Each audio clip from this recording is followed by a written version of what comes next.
Hey, what's up guys? Welcome back to another very special product review for today's episode.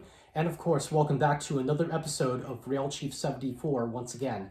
Now, before we continue on, I do want to mention that not only has it been a while since I last posted anything here on social media, but it's also been at least like a couple of weeks since the brand new Lionel 2025 Volume 1 catalog just came out. And we all know how that turned out to be. If you look up any of the other reviews on social media, it's a little bit of a mixed bag, and a lot of us have been put into the blues lately. Again, no pun intended, with the little brand new item that I have here on the table next to me. So we're going to move on to something a little bit more positive this time around. So what I have here is something that I've had on my list for quite a while, and it's also known as a really big collector's favorite. This is the MPC Lionel 8801 Blue Comet from 1978 through 1980. Now, I bought this and acquired this from one of my good friends on social media, Sid's Trains. Now, I have ran into Sid a couple of times at York. I also follow his Instagram page, and I also follow him on his YouTube channel. And what I can tell you, he's a really great guy. He really knows his stuff, works with a lot of the model train electronics, and overall just a really great YouTube, type of guy to keep in touch with. So if you guys haven't followed him on his Instagram or his YouTube page, I'll make sure to leave that in the link down below. I highly recommend you guys go check out his channel. So without further ado, we're going to go ahead and take this out of the box. We'll take a better look at the locomotive and the tender. We'll talk a little history, and like we always do, we'll have fun with today's episode. So without further ado, let's hop right to it. So right before we go ahead and take the locomotive out of the box here, let's go ahead and take a look at the actual packaging itself. Right up front, we have the star of the show, which is the MPC 8801 Blue Comet set.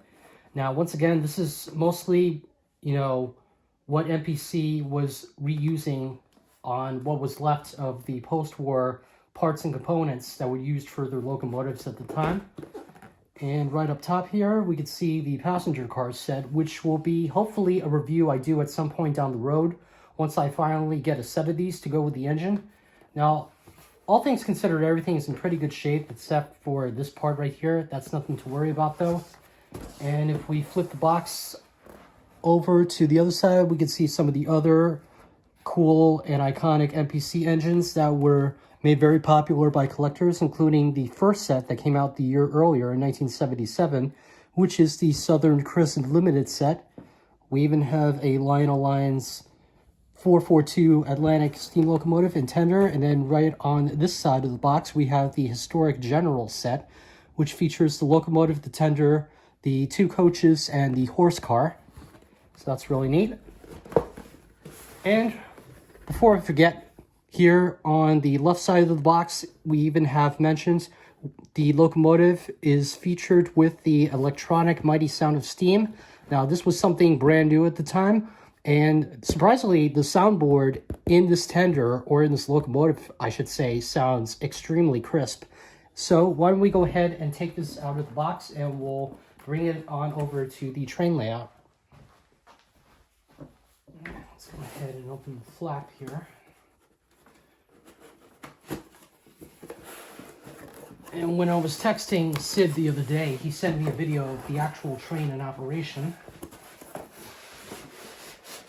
So considering that it's still pretty new as far as condition goes, I'm going to be wearing gloves for this like I normally do with trains that look this good. Start with the engine.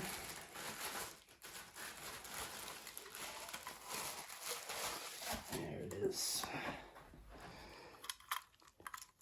But just look how beautiful that blue paint is. We even have the Blue Comet name up top, just like it is on the real engine. Let's go ahead and move this train back and forth in the sunlight here, because this paint is absolutely gorgeous.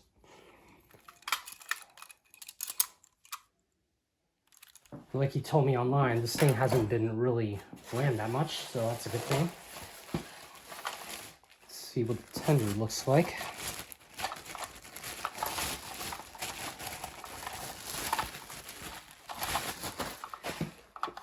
And coming from a guy who grew up in Jersey for about 25 years, I have a huge connection with the Jersey Central Railroad. So the Blue Comet is no stranger to me. So why don't we go ahead and place this on the layout and we'll take a better look at the locomotive. Okay, so now that we have the train on the track here, we're going to go ahead and talk about a quick but brief history on the real C&J Blue Comet. We'll also talk about Lionel's tinplate versions that were made during the pre-war era, and we'll also talk about a little bit of a backstory on the real Jersey Central main line. Now, the Jersey Central, also known as the Central Railroad of New Jersey, was founded in 1839 and lasted through 1976, right around the time when Conrail was not only absorbing merchandise from the Jersey Central, but also the Pennsylvania Railroad. Now, the Blue Comet made its first debut on February 21st, 1929, and its final run was on September 27th, 1941, right around the time when America was entering World War II. Now, the Blue Comet passenger trains were also known as the most luxurious way to travel during this time, and the Blue Comets themselves ran through Atlantic City, New Jersey, through Manhattan, New York. The Blue Comets were also known as a 462 type wheel configuration, but as you can see on the MPC Lionel model here, this one's a 464, which would technically make this a Hudson type locomotive, which the real Jersey Central never had any Hudsons in the roster, but being the manufacturer of toy trains, that wasn't so much to worry about. The Blue Comets also did came in a bunch of different numbers, including 831, 832, and 833, respectively. Now, going back to 1929 just for a moment, right around the same time that the real Blue Comet debuted for the Jersey Central, Lionel thought it would be a great idea to introduce a standard gauge version of the Blue Comet steam locomotive and passenger cars. So that's what they did. So in 1929 through 1931, Lionel came out with a very beautiful but yet underrated 390E steam locomotive, tender, and 3 passenger cars. Then, unfortunately, in 1931, the stock market crashed, and not a lot of people were buying trains during that time. So, right around the same year, in 1931, Lionel replaced the 390E with a more desirable 400E, and this time it came with 4 passenger cars. Finally, through 1936 and 1939, Lionel introduced a smaller-sized version of the Blue Comet passenger set for road gauge, also known as the 263E passenger set. Then, when we were entering the end of World War II, heading into the post-war era, the Blue Comet was nowhere to be found. Finally, in 1978, where that leads us, MPC Lionel finally came out with this model here. So without further ado, why don't we go ahead and take a better look at the MPC Lionel Blue Comet. Alright, so moving up close to the front of the train, we can see that the blue on the bottom where the pilot is much lighter compared to the darker blue that's going all the way around the top of the engine. The boiler front is pretty much the same piece that was found on the 665, the 685, and the 2065 Junior Hudson sets from the Lionel post-war line. They even added a little Blue Comet decal to the top of the sand dome here. We also have the 2 handrails going around each side of the boiler, and as a bonus, the handrails are attached by little cotter pins on the side of the engine. Moving along to this side of the engine, once again, we have the 464 type wheel arrangement. We even have these very nice white tires on the outside of the drive rods. And once again, the blue on the bottom part of the engine is much lighter compared to the darker blue that's on the boiler top. Right back here where the cab is located, we have the switch for the E unit, just in case you want to lock the engine into forward, neutral, or reverse, or so on. We have the molded in sand domes. Now, this locomotive is technically a repainted 646 type locomotive from 1956 or whenever. We also do have the bell on this part right towards the front of the engine where the smokestack is located. Now, this thing does smoke, but if you want to add something to the smokestack in order for the engine to puff smoke, you need to add fluid, because Lionel decided to ditch the smoke pellets after a while because they thought that smoke fluid was much safer and a lot easier to use on these engines. And then finally, back here on the cab, we do have the little gold box with the number board 8801, just like on the other side.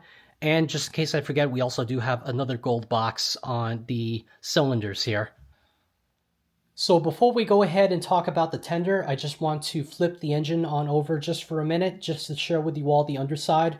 Once again, this is something that I don't normally do when it comes to these product reviews, But once again, I just wanted to share with you all another clear example on how brand spanking new this thing is. So in the center here, we do have the Lionel nameplate, which is kind of crooked. So hopefully that should be easy enough to fix.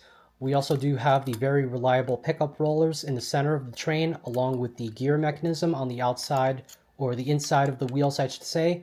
We also do have the front and the rear truck of the locomotive. And to take this thing apart, to remove it from the shell of the locomotive itself, all you have to do is to unscrew this little piece here in the front of the engine, as well as these two additional screws in the back. And if we remove the plate, we can also see that the E unit is mounted in the back of the train here, so that's very easy enough to work on. And this locomotive also does come with magnet traction, which makes it a really good puller. So why don't we go ahead and talk about the tender, and then we'll go ahead and run this thing around the train layout. And finally, the last part of the set, of course, is the tender, because as we all know, you can't have a steam locomotive and not have a tender to go with it. Now, the tender itself is once again reused parts and components that were used on some of the older post-war items. The trucks on the bottom of the tender are all plastic. They even have a non-operated coupler at the rear end of the tender. The Jersey Central logo is very prominent in the center of the tender, just like on the other side, which is surrounded by this very gorgeous looking gold box. The coal pile on the top of the tender is all molded in plastic, and there's only 2 screws securing the tender to the frame. And then finally, there's only one little connector cord on the front of the tender here, which connects to the locomotive. So these things can be very fragile. So what you want to do here is just be very gentle and connecting these 2 little pieces together, just like that.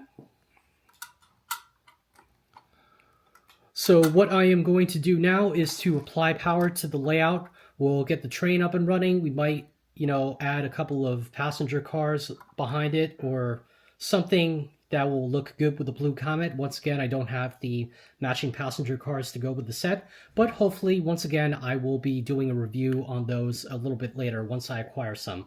So why don't we go ahead and turn on the layout here. We'll get the train up and running and we'll watch it run around the layout.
Okay, well, I hope everybody has enjoyed the show today. Once again, this engine is quite a marvel, from the blue paint to the quality runtime that I've had with it. Once again, I just wanted to thank Sid again for sending this on over to my house. I'm really glad that I purchased it from him, and I'll be definitely taking care of this thing for a super long time. So once again, I just want to thank you all for watching. As always, my name is Mike. Be sure to like, comment, and subscribe to the channel. And don't forget to hit the notification bell down below for any other projects that I upload. But until next time, thank you all for watching, and I hope to see you all in my next video.